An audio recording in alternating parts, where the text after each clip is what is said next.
Hello everyone, my name is Jayant Sharma and today you are going to watch the video of the 10th lesson of your textbook, that is the book that saved the earth.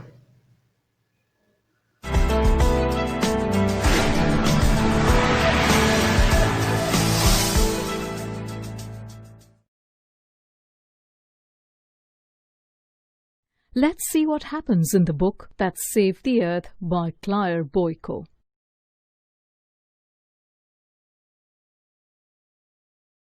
The play begins with the historian welcoming the audience to the department of 20th century. The 20th century, she says, was also known as the era of the book. In this era, people read books about everything. In fact, it was a book that saved the earth from invasion. She then shows the audience what had happened. The commander-in-chief of Martian forces, think tank, was sitting in the control room of Mars Space Control. He was arrogant and thought highly of himself. His apprentice, Noodle, stood beside him.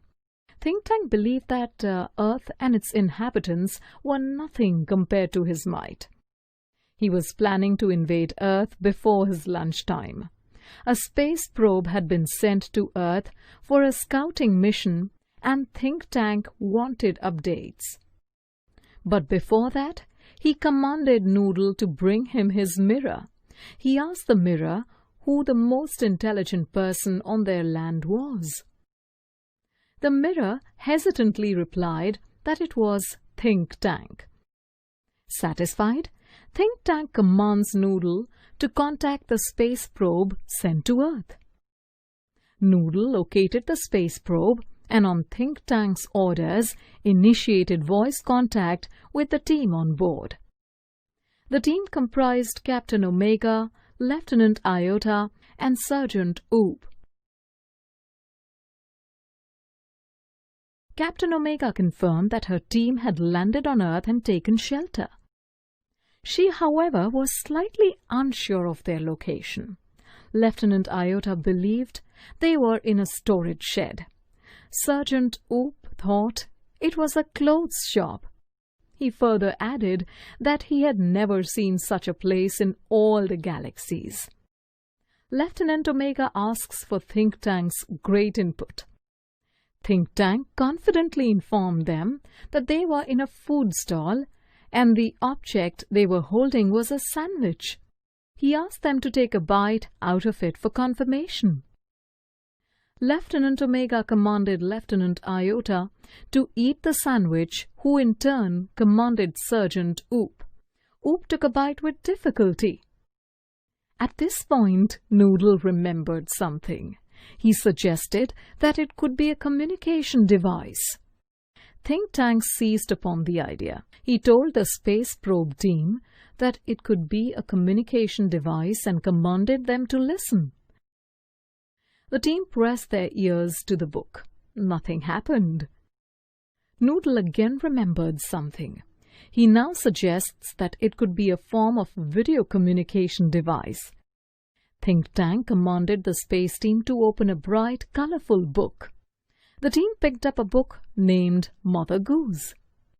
The space probe team, on opening the book, believed it was written in code, but they could not understand it. Think Tank thought it was vital for them to crack the code.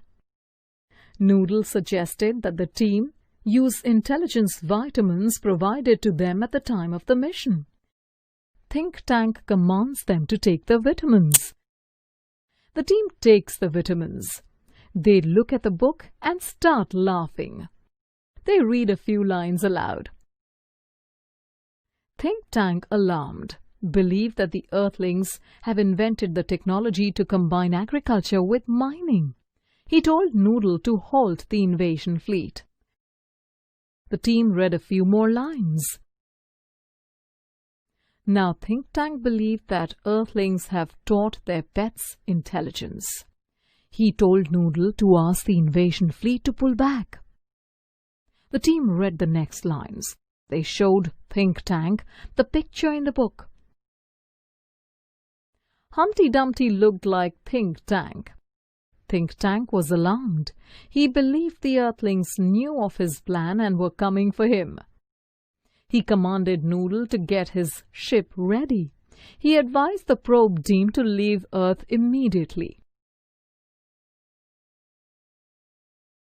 The historian smiled with amusement. It was an ordinary nursery rhyme book that saved the Earth from being invaded. 500 years later, Earth made contact with Mars.